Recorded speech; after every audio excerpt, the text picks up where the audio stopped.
નમસ્કાર, હું છું જયેશ અને મારી સાથે જોડાયા છે જાણીતા જ્યોતિષી ચેતનભાઈ પટેલ. ચેતનભાઈ, આપનું ખૂબ ખૂબ સ્વાગત છે. નમસ્કાર.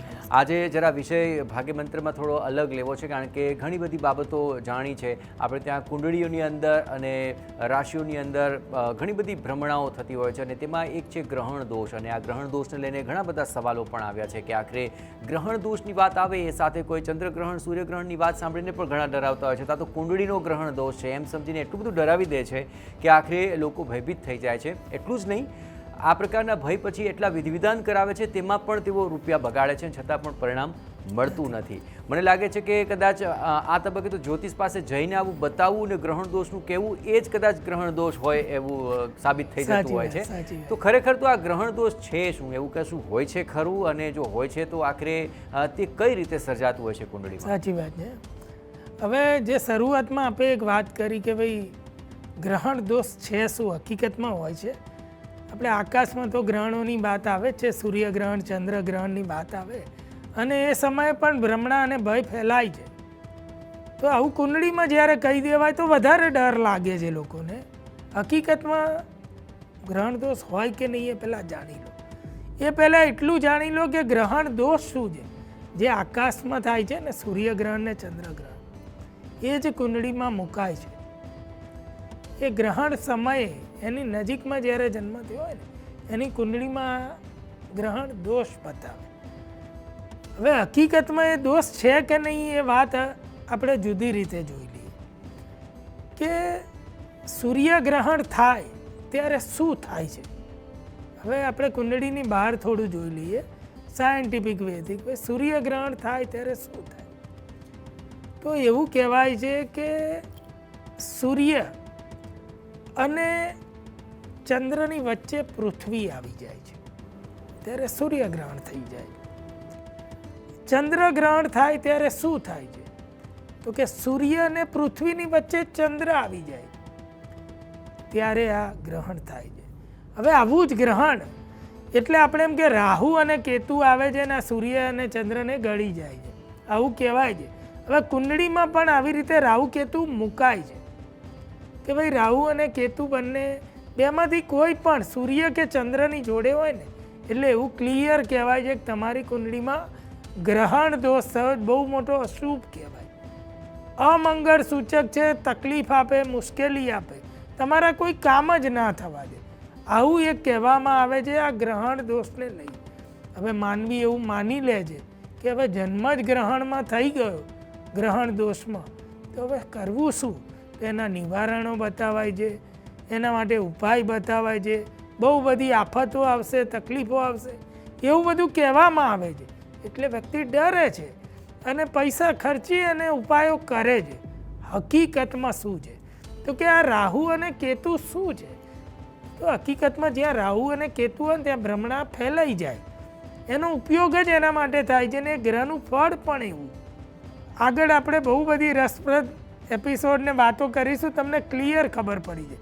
પણ અત્યારે એટલું જાણી લો, સૂર્યની સાથે રાહુ હોય કે ચંદ્રની સાથે રાહુ કે કેતુ હોય, સૂર્યની સાથે રાહુ કે કેતુ, તો ગ્રહણ દોષ કહેવાય છે. હવે હકીકતમાં કહેવાતો ગ્રહણ દોષ છે અને કોઈ સ્થાન નથી, આનું એવું કોઈ અશુભ ફળ નથી મળતું, એટલે આને માનવાના કોઈ કારણ નથી. હકીકતમાં રાહુ ક્યાં છે? ક્યાંય નથી. આ ગ્રહણ દોષ એટલે જે આપણે કહ્યું ને એકબીજાની વચ્ચે કોઈ ગ્રહ આવી જાય છે અને પડછાયો પડે છે અને ગ્રહણ થાય છે, એવું આપણે એક વૈજ્ઞાનિક રીતે સમજીએ, ખગોળીય રીતે. એટલે અહીં કોઈ રાહુ મૂકવો પડે એટલે રાહુ શબ્દ મૂકેલો છે, પણ એ કુંડળીમાં સૂર્યની જોડે આવ્યું એટલે નહીં, પણ એ એકચ્યુઅલમાં એવું છે સૂર્ય અને ચંદ્ર પોતપોતાની ધરી ઉપર ફરે છે. બધા જ્યારે એકબીજાના માર્ગને વેધે છે ને એક ડોટ આવે છે, એને રાહુ કે કેતુ કહેવાય છે. એક તરફના ડોટને રાહુ કહેવાય, બીજી તરફના કેતુ. હવે એ ક્યાં આવે છે ત્યારે ગ્રહણ સમયે તો એને સૂર્ય હોય એની બાજુમાં રાહુ આવતો હોય તો રાહુ લખવો પડે કુંડળીમાં. એ ઇન્ડિકેશન છે, એ કોઈ દોષ ઊભો નથી કરતો. હવે એ બંનેની ધરી જ્યાં કટ થાય છે તો હકીકતમાં એવું કહેવાય કે બંનેની પોતપોતાનો કોઈ પાવર છે. સૂર્યની જોડે એનો પાવર છે, ચંદ્રની જોડે એનો પાવર છે, પૃથ્વીની જોડે એનો પાવર છે. તો કોઈ પોતાનો માર્ગ વેધે છે, રસ્તો કટ કરે છે, એ ડોટને રાહુ કે કેતુ કહેવાય છે. તો એમાં એ જ ગ્રહોની શક્તિ હોય, કોઈ અશુભ બાબત નથી. એટલે એવું કંઈ જાણવાનું, એવું માનવાનું કોઈ કારણ નથી કે કોઈ અશુભ દોષ જન્માવે. એટલે આ એક ભ્રમણા ઊભી થઈ છે. આ ટેકનિકલ વસ્તુ છે. એને રાહુની જોડે સૂર્ય જોડાયો એટલે અશુભ કહી દીધો, ચંદ્રની જોડે રાહુ જોડાયો એટલે એને અશુભ કહી દીધો છે.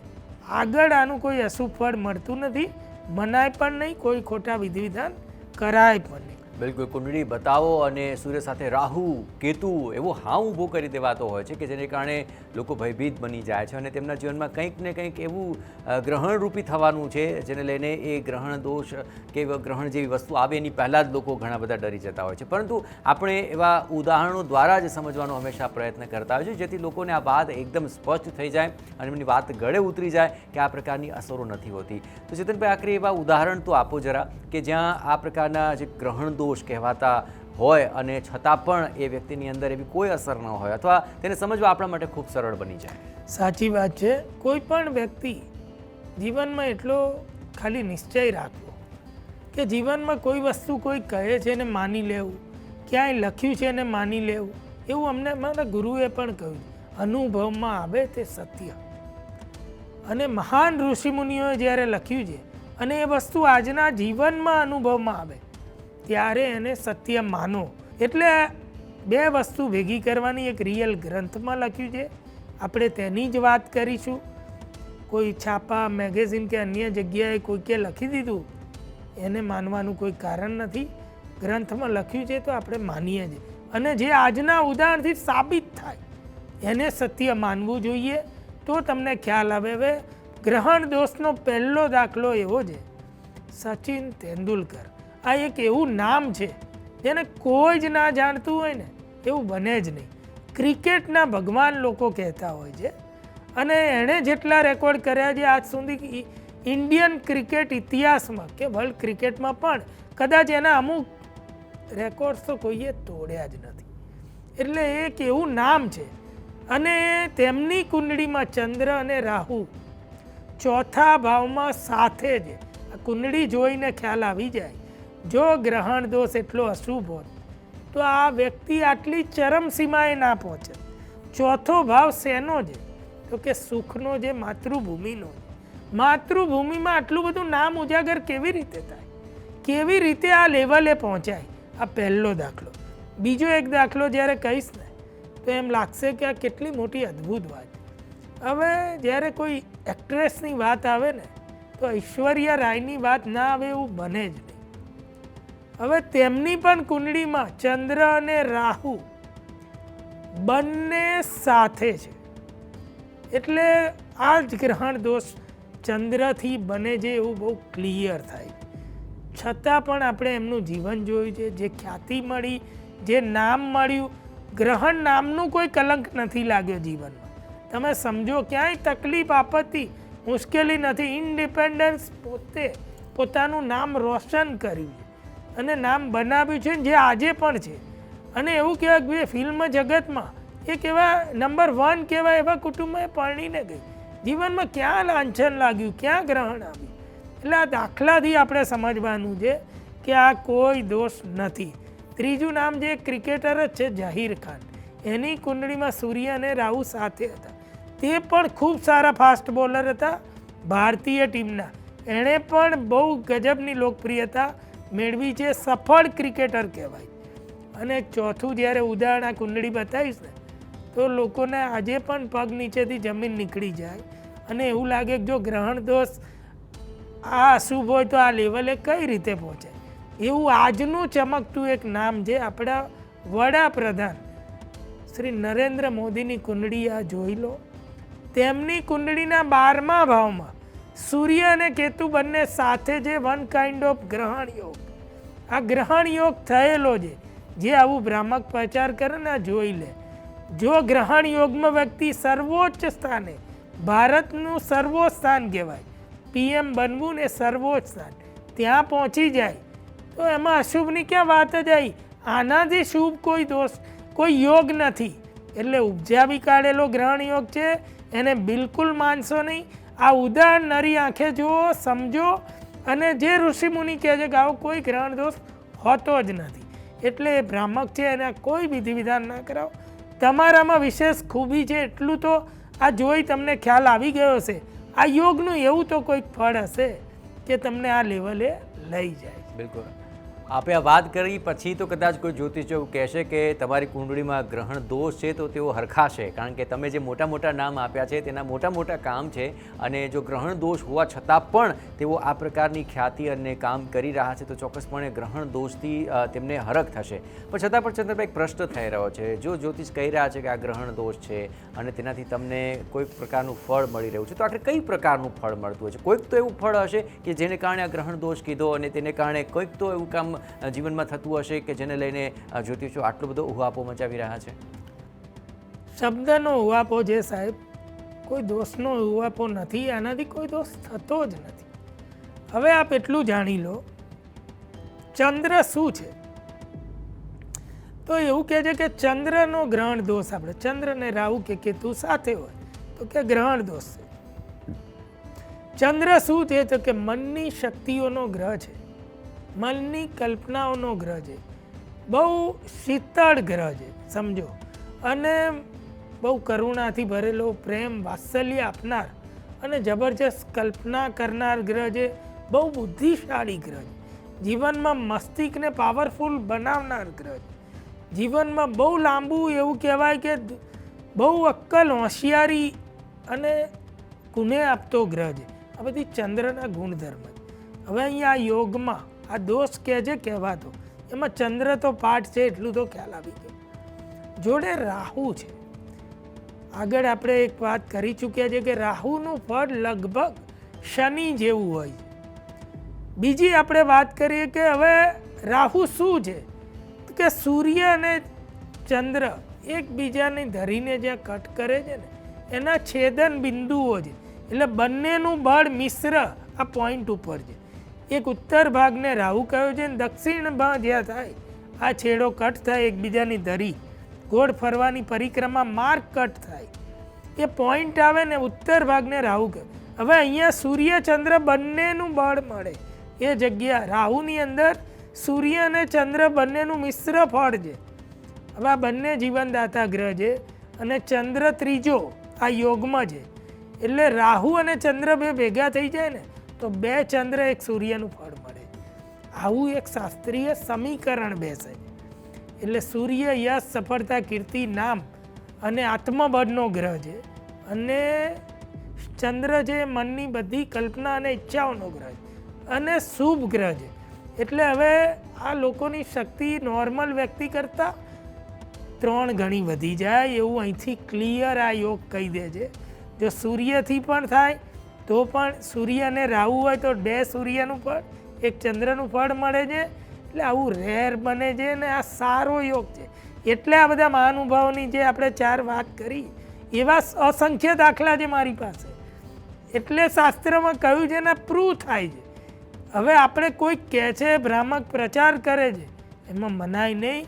આ સત્યને આંખની સામે જોવાય, એમનું જીવન જોવાય કે ક્યાં એમને કોઈ ગ્રહણ નડ્યું છે જીવનમાં, અને આ ડબલ ચંદ્ર કે ડબલ સૂર્યની અને 1 ચંદ્રની તાકાત મળી છે. એટલે બહુ મોટી વાત કહેવાય જીવનમાં. આ લોકોને એટલું જબરજસ્ત ફળ મળે. બિલકુલ. પ્રશ્ન એ પણ થઈ રહ્યો છે કે જો આ પ્રકારનું શું કોઈ પણ ઘરની અંદર આ પ્રકારની યુતિ થઈ હોય તો તે શુભ જ ફળ આપે, અથવા તો આ પ્રકારનો ગ્રહણ દોષ કહે છે અને છતાં પણ જો તેને વિશેષ લાભ લેવો હોય તો શું તેના માટે કોઈ પ્રયત્ન કરવા રહે, અથવા તેના માટે કંઈ તાકીદ કરવાની જરૂર ખરી? બહુ સાચી વાત છે. હવે ગ્રહણ દોષ થયો છે ને, પહેલાં એને દોષ નથી માનવાનો, એને શક્તિ માનવાની જ. એ લોકો જેટલા પણ હશે, હકીકતમાં એવું છે કે ઘણીવાર સારી વસ્તુને પણ આપણે ખરાબ માની લઈએ તો આપણે એનું સારું ફળ મેળવી નથી શકતા. એવું બહુ બધી કહાનીઓ, કિસ્સાઓમાં પ્રાચીન કાળથી એવી વાતો આપણે જાણેલી છે. અને ઘણીવાર કોઈ વસ્તુમાં ઝેર હોય નહીં, પણ ઝેરનું નામ અપાઈ ગયું હોય ને, તો એ ઝેર જેવું કામ કરે. એટલે ઘણીવાર આપણે એમ કહીએ છીએ જાણ્યાનું ઝેર. હવે આ જે ગ્રહણ દોષમાં છે ને, જાણ્યાનું ઝેર આવે છે, ઝેર હોતું નથી, પણ આ જાણ્યાનું ઝેર આવે છે. એટલે આવી કોઈ વાતથી માનશો નહીં. આવું કંઈ હોતું નહીં. તમે માનો કે તમારી કુંડળીમાં જો સૂર્ય અને રાહુ ભેગા છે કે કેતુ ભેગા છે તો અન્ય કરતાં તમારી શક્તિ ગજબની છે. સૂર્યની અને રાહુ કેતુના હિસાબે આ યોગ બનવાના હિસાબે અન્ય કરતાં તમારી તાકાત અલગ છે. તમે જીવનમાં કંઈક વિશાળ અને મોટું કરવા જન્મ્યા છો, સામાન્ય કરવા નહીં. હવે એ વાત તમે જ્યાં સુધી સ્વીકારશો નહીં ત્યાં સુધી જીવનમાં એવું કંઈ કરશો નહીં, અને એવું કરશો નહીં તો જીવનમાં એવું કંઈ મળવાનું નથી. કેવળ યોગ છે ને મળી જાય એવું કશું બનતું નથી. યોગ છે, ગુરુ જગાડે છે, જણાવે છે તો જાણી લો અને કરી લો. વાત અહીંયા આટલી જ છે. એટલે કહેવાનો મતલબ એટલો જ છે કે આ અશુભ નથી બનતું એ વાત નિશ્ચિત છે. શુભ બહુ બધું બની શકે પણ ત્યારે કે જ્યારે તમે આને ગ્રહણ દોષ ના માનો અને એક યોગ માનો ત્યારે. કારણ કે આ બધાના જીવનમાં આવવું જ પડ આપે. અને જેટલા લોકો આને દોષ નથી માનતા એમણે જીવનમાં બહુ સુફળ મેળવેલા છે. બિલકુલ. તો આખરે આ ગ્રહણ દોષના તો બે પાસા આજે આપણે જોયા છે. જે કહેવાય રહ્યું છે તે એક પાસું છે, પણ તેનું જો બીજું પાસું જે ચેતનભાઈએ બતાવ્યું એ જોશો તો આ દોષમાં પણ આપને એક વિશિષ્ટ યોગ લાગશે, અને જે આપને ડરાવી રહ્યું હતું તેની અંદર પણ આપને હરખાવાનું એક કારણ મળી જશે. અને જો આવી જે શાસ્ત્રીય બાબતો આપ જાણતા રહેશો તો ચોક્કસપણે આપની કુંડળીની અંદર જે કંઈ પણ જે નકારાત્મક લાગી રહ્યું છે તેમાં પણ આખરે શું શુભતા છે તે આપ જાણી લેશો તો આપનું જીવન વધારે જ સુખમય બની શકશે. અને આવી સુંદર મજાની બાબતો, શાસ્ત્રીય બાબતો આપ સુધી સરળ રીતે મૂકી રહ્યા છે તેના માટે ચેતનભાઈ આપનો ખૂબ ખૂબ આભાર. નમસ્કાર. નમસ્કાર. તો આવી જ વિશિષ્ટ અને રસપ્રદ બાબતો સાથે ફરી મળતા રહીશું. રજા આપશો. નમસ્કાર.